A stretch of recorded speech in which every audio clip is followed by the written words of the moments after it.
adine Gatotkaca. Dasar Kepuranyata.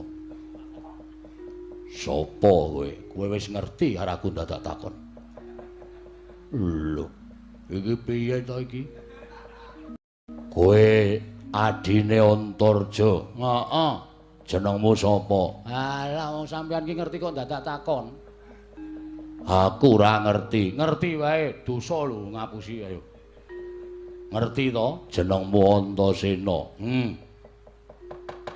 Kowe pengen ngerti karo aku apa ora? Ora. Lho. Iki wong kok angel ora jamak to. Ora arep ngerti karo kowe.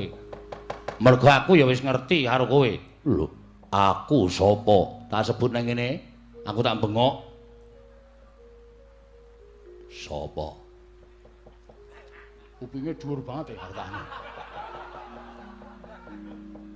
Omongane nglirih wae. Sampeyan Pak Di Puntadewa.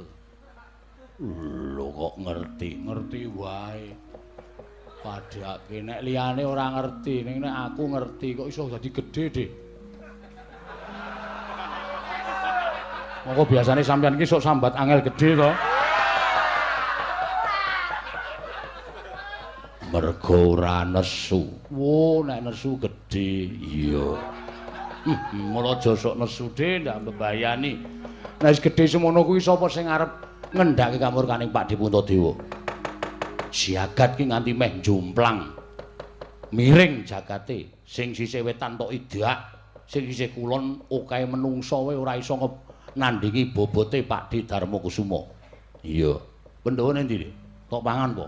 Ora doyan. Ana endi?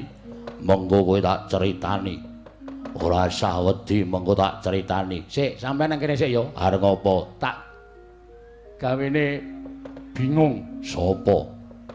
Pak Di Baladewa. Aku nek gawe bingung wong kae senenge ra jamak-jamak.